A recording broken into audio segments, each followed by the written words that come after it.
আসসালামু আলাইকুম দর্শক, স্বাগতম জানাচ্ছি আজকের আন্তর্জাতিক সংবাদে। শুরুতে থাকবে সংবাদ শিরোনাম, পরে বিস্তারিত।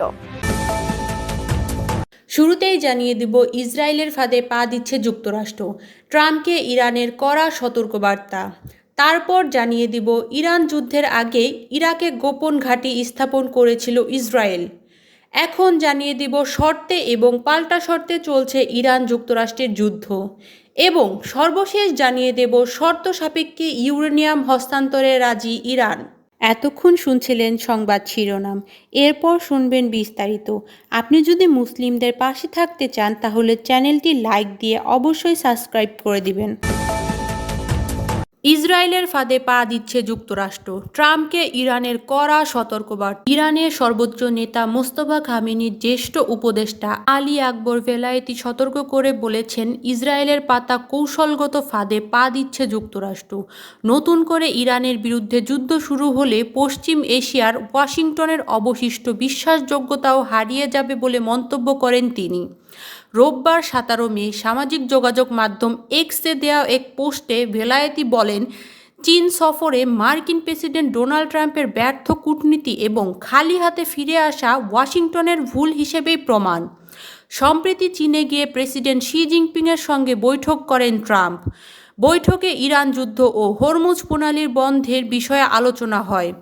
বৈঠকের পর ট্রাম্প বলেন, ইরান তেল কিনেছে এমন চীনা কোম্পানিগুলোর ওপর থেকে নিষেধাজ্ঞা শিথিল বিষয়টি বিবেচনা করেছেন তিনি। তবে চীন সরাসরি বৈঠক নিয়ে মন্তব্য না করলেও দেশটির পররাষ্ট্র মন্ত্রণালয় বলেছে, এই যুদ্ধ কখনোই হওয়া উচিত ছিল না এবং এর কোনো যৌক্তিকতা নেই।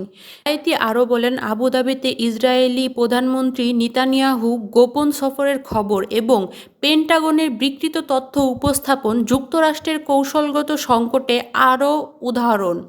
তার মতে, তেল আবিবের উস্কানিতে ট্রাম্প যে হুমকি দিচ্ছেন তা আসলে একটি কৌশলগত ফাঁদে প্রবেশের শামিল।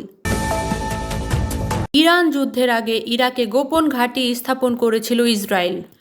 ইরান ইসরায়েলের যুদ্ধ নিয়ে চাঞ্চল্যকর তথ্য প্রকাশ করেছে নিউ ইয়র্ক টাইমস। সংবাদ মাধ্যমটি জানিয়েছে, ইরানের যুদ্ধ শুরুর আগে ইসরায়েল ইরাকের পশ্চিমাঞ্চলীয় মরুভূমিতে গোপনে দুটি সামরিক ঘাঁটি তৈরি করেছিল।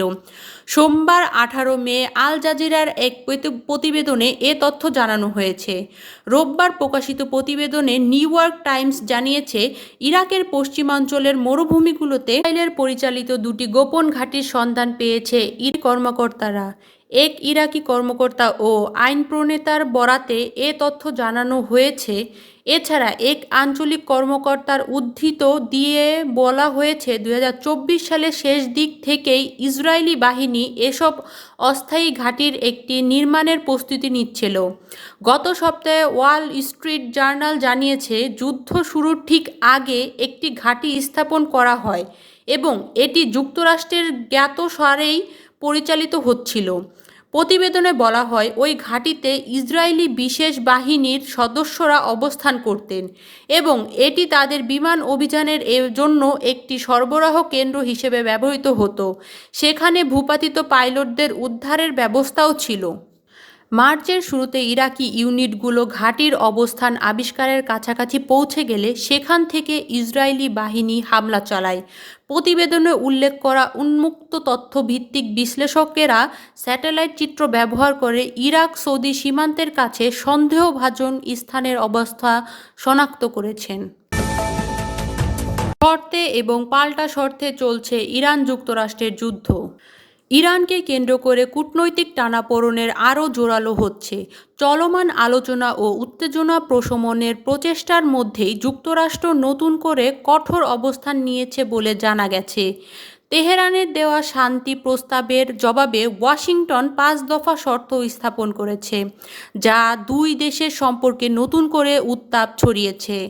রোববার 17 মে ইরানের আধা সরকারি ফারস নিউজ এজেন্সি বরাতে আন্তর্জাতিক একাধিক গণমাধ্যম জানান, যুক্তরাষ্ট্রের অন্যতম প্রধান দাবি হল ইরানের কাছ থেকে প্রায় 400 কেজি সমৃদ্ধ ইউরেনিয়াম সরাসরি যুক্তরাষ্ট্রের কাছে হস্তান্তর করতে হবে।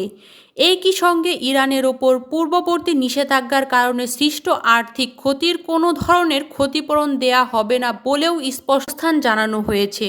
প্রতিবেদন অনুযায়ী ওয়াশিংটনের আরেকটি শর্ত হল ইরানের পারমাণবিক কর্মসূচির আওতাধীন একাধিক স্থাপনার মধ্যে ভবিষ্যতে মাত্র একটি কেন্দ্র চালু রাখার অনুমতি দেয়া হবে। পাশাপাশি বিদেশে জব্দ থাকা ইরানের বৈদেশিক মুদ্রা রিজার্ভ ও সম্পদের অন্তত 25% অবমুক্ত করার দাবি কার্যত নাকচ করেছে মার্কিন প্রশাসন। মধ্যপ্রাচ্যে চলমান সংঘাত নিরসনের বিষয়টিকে আলোচনার অংশ হিসেবে যুক্ত করেছে যুক্তরাষ্ট্র। ইসরায়েলি গণমাধ্যমের খবরে বলা হয়েছে, ইরান যদি এসব শর্ত মেনে নেয় তবুও দেশটির ওপর সামরিক হামলার ঝুঁকি পুরোপুরি দূর হবে এমন নিশ্চয়তা দিচ্ছে না ওয়াশিংটন। এদিকে যুক্তরাষ্ট্রের এ অবস্থানে তীব্র সমালোচনা করেছে ইরানি গণমাধ্যম ও কর্মকর্তারা। অপরদিকে আলোচনায় বসার শর্ত হিসেবে ইরানও 5 দফা দাবি উত্থাপন করেছে। এর মধ্যে রয়েছে লেবাননের হিজবুল্লাহ ওপর ইসরায়েলি হামলা বন্ধ, ইরানের ওপর থেকে সব অর্থনৈতিক নিষেধাজ্ঞা প্রত্যাহার, আন্তর্জাতিক ব্যাংক জব্দে থাকা টাকা ফেরত, যুদ্ধের ক্ষতিপূরণ প্রদান এবং হরমুজ প্রণালীর উপর ইরানের সার্বভৌমত্ব নিয়ন্ত্রণের আন্তর্জাতিক স্বীকৃতি। শর্ত সাপেক্ষে ইউরেনিয়াম হস্তান্তরে রাজি ইরান। ইউরেনিয়াম হস্তান্তরে রাজি হয়েছে ইরান। এটি হস্তান্তরের জন্য নির্দিষ্ট দেশের নামও প্রস্তাব করা হয়েছে। এজন্য কিছু শর্তারোপ করা হয়েছে। সোমবার 18 মে আল আরাবিয়া এক প্রতিবেদনে এ তথ্য জানানো হয়েছে।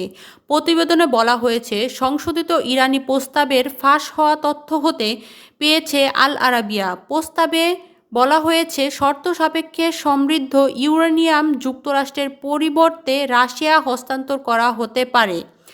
এদিকে যুদ্ধ বন্ধ ও পরস্পরের মধ্যে আস্থা তৈরির লক্ষ্যে পাকিস্তানের মাধ্যমে যুক্তরাষ্ট্রের কাছে নতুন 14 দফা প্রস্তাব পাঠিয়েছে ইরান। তেহরানের আলোচক দলের ঘনিষ্ঠ একটি সূত্রের বরাতে এ তথ্য জানিয়েছে তাসনিম নিউজ। সূত্রটি সোমবার 18 মে জানায়, সম্প্রতি ইরানের আগের প্রস্তাবের জবাবে যুক্তরাষ্ট্রও 14 দফার একটি প্রস্তাব পাঠিয়েছিল। এরপর সংশোধন এনে পাকিস্তানি মধ্যস্থকারীরা মাধ্যমে নতুন 14 দফা পাঠিয়েছে তেহরান। সূত্রটি আরও জানায়, বার্তা আদান প্রদানের সাম্প্রতিক প্রক্রিয়ার ধারাবাহিকতায় ইরান আবারও সংশোধিত 14টি দফা পাঠিয়েছে, যা পাকিস্তানি মধ্যস্থতাকারী যুক্তরাষ্ট্রের কাছে পৌঁছে দেবেন। জানা গেছে, নতুন প্রস্তাবে যুদ্ধবন্ধের আলোচনা এবং যুক্তরাষ্ট্রের পক্ষ থেকে আস্থা তৈরির পক্ষের ওপর গুরুত্ব দেওয়া হয়েছে। যুক্তরাষ্ট্র, ইরান এবং ইসরায়েলের সকল যুদ্ধের নতুন আপডেট পেতে চ্যানেলটি সাবস্ক্রাইব করে আমাদের পাশে থাকুন।